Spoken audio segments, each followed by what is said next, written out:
নমস্কার সকলকে, আমার পেজের আরেকটি নতুন ভিডিওতে আপনাদের সকলকে অনেক অনেক স্বাগত।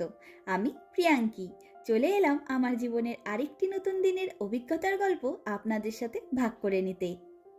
আজ রবিবার আর এখন দুপুর 2টো মতন বাজে। দুপুরের খাওয়া দাওয়া বেশ অনেকক্ষণ আগেই শেষ করে নিয়েছি, আর আমরা দুজনে চললাম মার্গারেট আইল্যান্ডের দিকে ব্যাডমিন্টন খেলবো বলে। আর সৌভিক লিফটে করে নামতে নামতে বলছিল যে আমার টপের রঙের সাথে একটা র্যাকেটের রং ম্যাচ হয়েছে, তাই আমি যেন সেই সবুজ র্যাকেটটা দিয়েই খেলি আজকে। এমনিও সম্পূর্ণ শহর জুড়ে এখন ট্যুরিস্টদের ভিড় রয়েছে, তবে বুদাপেস্টের এই আইল্যান্ডটি একমাত্র জায়গা যাতে যত খুশি লোক চলে আসুক, তবুও সেখানে কোনো না কোনো দিকে আমরা নিজেদের খেলার জন্য জায়গা ঠিক বার করে নিতে পারবো। ওই গাছটা কাগজ ফুল বল, ওই পিঙ্ক কালার একটা হয়, পিঙ্ক কালার হয় না একটা, কি সুন্দর না ব্যাপার।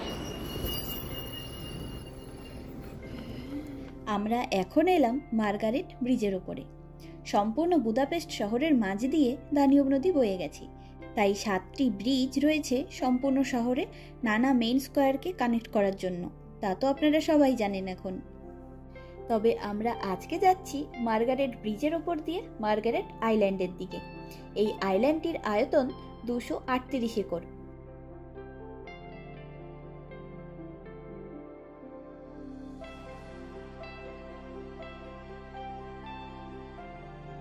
এই সেই আইল্যান্ডটি। এটি বুদাপেস্টের একটি বিখ্যাত আইল্যান্ড, যা দানিউব নদীর একদম মাঝখানে অবস্থিত। আর আইল্যান্ডের ভেতরে দেখেছেন চারিদিকে কত লোকের সমাগম হয়েছে, বেশ জমজমাট একটা ব্যাপার। আর এই ঘাস ফুলগুলিকে দেখুন, ভারী মিষ্টি দেখতে। এদিকে নানা রকমের ঘাস ফুল হয়, এত মিষ্টি লাগে একত্রে এগুলিকে দেখতে, মনে হয় যেন ফ্লোরাল প্রিন্ট সহ ভেলভেটের চাদর পাতা রয়েছে।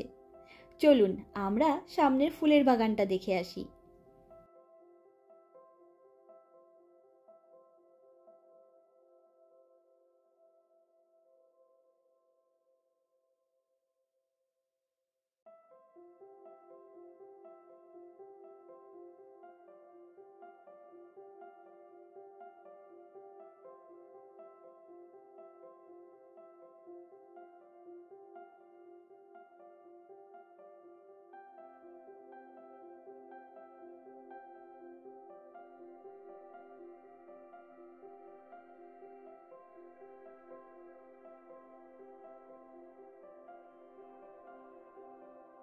সামনের এই লম্বা আকারের মনুমেন্টটির নাম সেন্টেনারি মনুমেন্ট। এই মনুমেন্টটির চারিদিক ঘিরে এই শহরের 150 বছরের অ্যানিভার্সারি উপলক্ষে এই ফ্লাওয়ার বেডটি তৈরি করা হয়েছিল।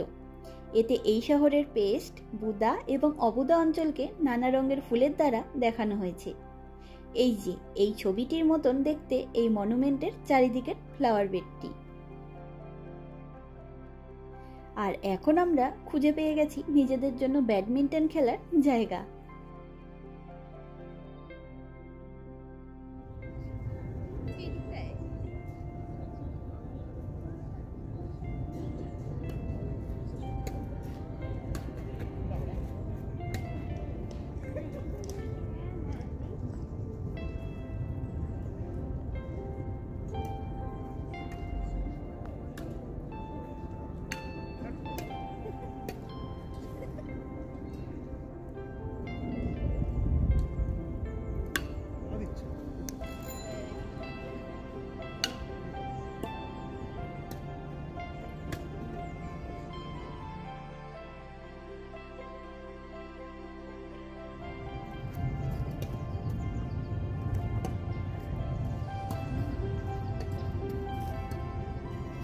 তবে প্রথম দিন খেলতে এসেছি, প্রায় 50 মিনিট মতন খেলেই আমরা হাঁপিয়ে গেছি। তবে যাই বলুন, মন আর শরীর সবকিছুই বেশ ফুরফুরে লাগছে খেলাধুলা করার পরে। তবে এখন একটু বসে এই সুন্দর আইল্যান্ডের পার্কটিকে মন ভরে উপভোগ করি।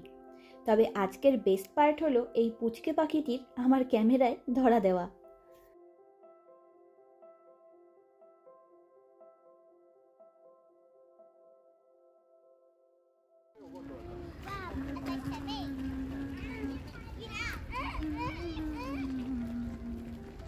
كذا شوف الماشي এটি একটি অপূর্ব আনন্দ।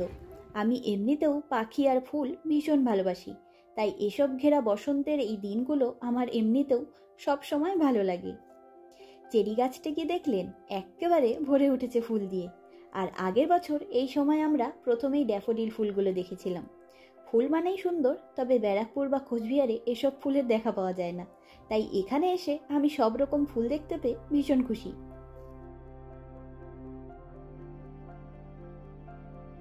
আর এই সাদা চেরি ফুলগুলোকে দেখেছেন? কি স্নিগ্ধ দেখতে! মনে হচ্ছে যেন সম্পূর্ণ গাছটি সাদা তুষারে ভরে রয়েছে।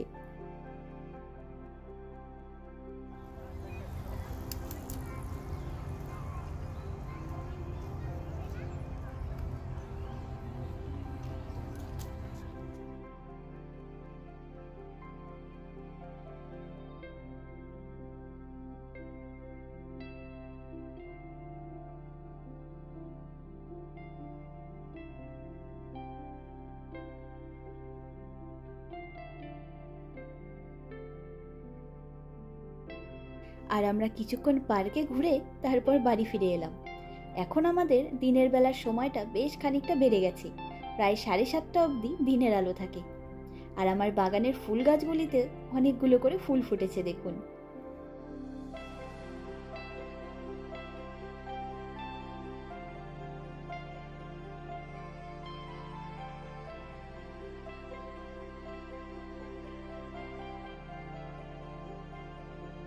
তবে আজকে আমার খুব মনে হয়েছে সানসেটের ভিডিও বানাবো। বেশ অনেক দিন পরে মেঘমুক্ত সানসেট দেখার সুযোগ পেলাম। মাত্র কিছুক্ষণের মধ্যেই সামনের ওই পাহাড়ের পেছনে সূর্য ঠাকুরের অন্তর্ধান হলো। দেখতে কিন্তু ভারী সুন্দর লাগে, তাই না?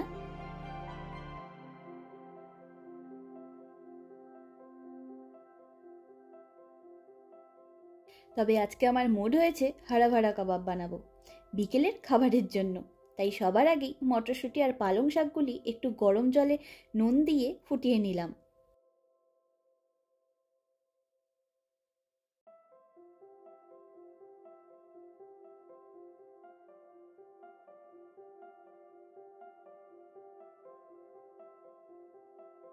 আর পালং শাক আর মটরশুঁটিগুলো সেদ্ধ হয়ে গেলে গরম জল থেকে উঠিয়ে সোজা ঠান্ডা জলে দিয়ে দিলাম, যাতে সবুজ রঙটা নষ্ট না হয়ে যায়। আর এখন এগুলি থেকে জল ঝরিয়ে নিয়ে ভালো মতন পেস্ট করে নিলাম ব্লেন্ডারের সাহায্যে। আর দেখেছেন সবুজ রঙটা একদম নষ্ট হয়ে যায়নি।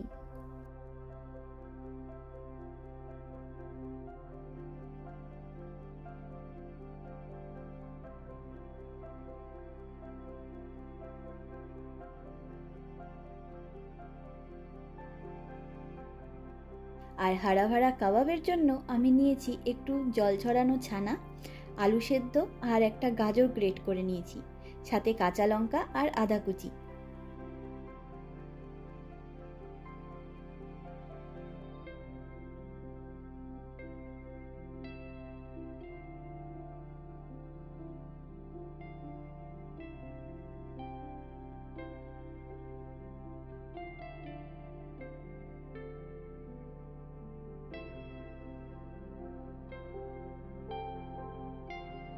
আর এখন এই সব উপকরণগুলিকে রান্না করে নেব সাদা তেলে গোটা জিরে ফোড়ন দিয়ে। তবে এগুলিকে একদম শুকিয়ে নিতে হবে যতটা পারা যায়।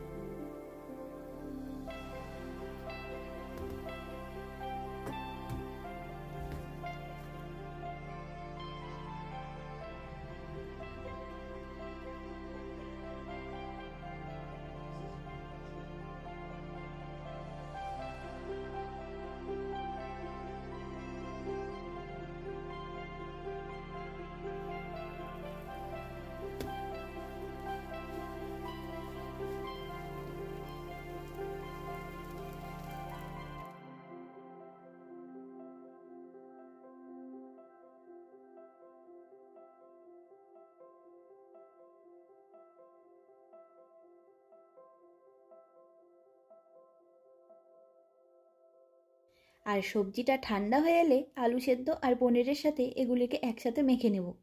তবে তার সাথেই দিয়ে দিলাম হলুদ গুঁড়ো, ধনে গুঁড়ো আর স্বাদ মতো নুন।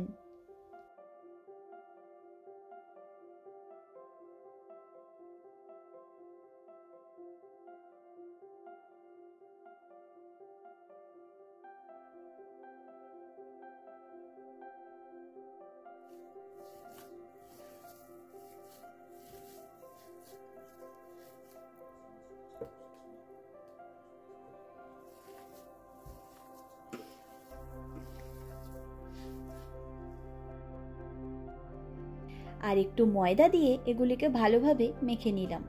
এখন এগুলিকে সুন্দর করে শেপ দিয়ে তার উপরে একটা করে গোটা কাজু লাগিয়ে দেব, একদম এভাবেই। দেখতে কিন্তু বেশ ভালোই হয়েছে, তাই না?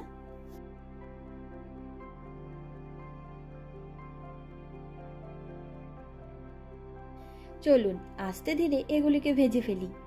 আমি বেশি তেলে ভাজবো না এগুলোকে, কারণ এই কাবাবের সব উপকরণগুলি রান্না করাই ছিল, তাই এগুলিকে একদম হালকাভাবেই ভেজে নেব। তবে খেলা, ফুল, পাখি, খাওয়া দাওয়া সবকিছু মিলিয়েই আজকের দিনটি খুব ভালো কাটলো। চলুন আজ তবে গল্পের ঝুড়ি গুছিয়ে নিই। দেখা হবে, গল্প হবে পরের একটি ভিডিওতে খুব তাড়াতাড়ি। আমার ভিডিওগুলি ভালো লাগলে আমার এই চ্যানেলটিকে সাবস্ক্রাইব করে আমার পাশে থাকার অনুরোধ রইল। আর আমার এই ভিডিওটি কেমন লাগলো লাইক কমেন্ট করে জানাবেন। আপনাদের সহযোগিতা ছাড়া আমার এই পথ চলা অসম্ভব। সকলে ভালো থাকবেন, সুস্থ থাকবেন, আনন্দে থাকবেন। নমস্কার।